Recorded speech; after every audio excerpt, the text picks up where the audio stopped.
Assalamualaikum warahmatullahi wabarakatuh. Pada video kali ini saya akan memperkenalkan tentang teknologi masyarakat Islami dalam hal ini, yaitu pembuatan pupuk kompos padat limbah kotoran sapi dengan metode fermentasi menggunakan biofaktor Starbio. Nah, perkenalkan, nama saya Yutara Jendri dengan NIM 70200119015. Pertama, apa sih pengertian dari pupuk kompos? Nah, pupuk kompos merupakan organik yang berasal dari sisa tanaman dan kotoran hewan yang telah mengalami proses dekomposisi atau pelapukan. Nah, pupuk kompos itu berasal dari limbah peternakan atau pertanian. Bila tidak dimanfaatkan akan menimbulkan dampak bagi lingkungan berupa pencemaran udara, air, dan tanah, sehingga menjadi sumber penyakit yang dapat memacu peningkatan gas metan dan juga gangguan pada estetika dan kenyamanan.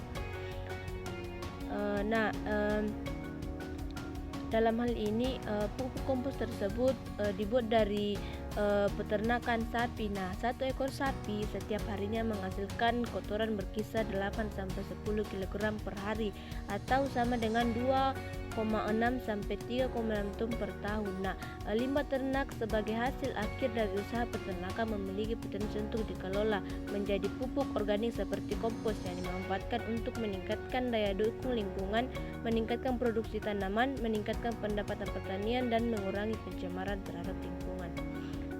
Nah, ciri-ciri pupuk kompos atau pupuk organik. Pertama itu nitrogen dalam bentuk persenyawan organik sehingga mudah dihisap tanah. Yang kedua, baunya sama dengan tanah, tidak berbau busuk. Ketiga, warna coklat kehitaman berbentuk gembur seperti tanah. Nah, keempat, pupuk kompos yang baik atau pupuk organik yang baik jika dimasukkan ke dalam air seluruhnya akan tenggelam dan air tetap jernih serta tidak berbau warna. Yang terakhir yaitu jika diaplikasikan pada tanah tidak akan memicu tumbuhnya gulma. Nah, bagaimana sih perspektif teknologi pengolahan limbah ternak sapi dalam Islam? Nah, seperti yang kita ketahui bahwa di dalam Islam limbah dapat merusak lingkungan yang pada akhirnya membahayakan kehidupan manusia itu sendiri. Nah, dalam hal ini Al-Quran mengatakan bahwa kerusakan yang terjadi di darat dan di laut adalah akibat dari perbuatan dan atau ulah manusia sendiri. Maka Al-Quran dengan tegas melarang umat Islam berbuat kerusakan di muka bumi. Sebagaimana firman-Nya yang artinya telah nampak kerusakan di darat dan di laut disebabkan karena perbuatan tangan manusia, supaya Allah merasakan kepada mereka sebagian dari akibat perbuatan mereka, agar mereka kembali ke jalan yang benar.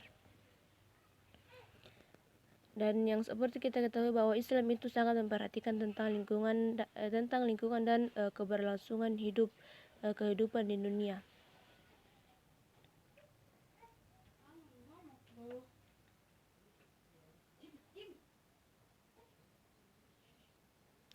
Selanjutnya itu proses pembuatan pupuk organik. Nah, proses pembuatan pupuk organik dimulai dari penjemuran kotoran sapi dengan menurunkan kadar airnya.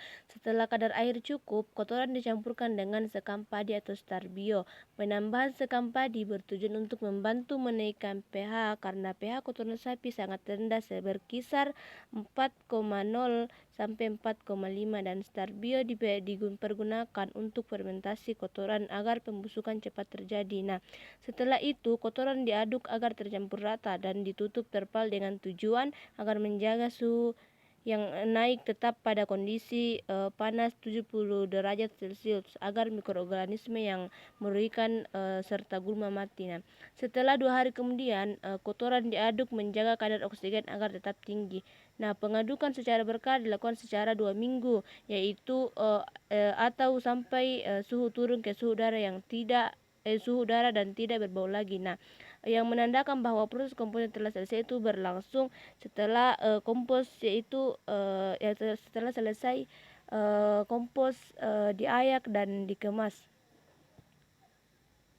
Nah, kelebihan dari pupuk kompos yaitu lebih bermanfaat bagi masyarakat petani karena alat dan bahan yang digunakan untuk mudah dijangkau oleh kalangan masyarakat. Nah, kelemahannya yaitu pupuk organik yang sulit dipasarkan karena pupuk tersebut masih di bawah standar untuk pemasaran.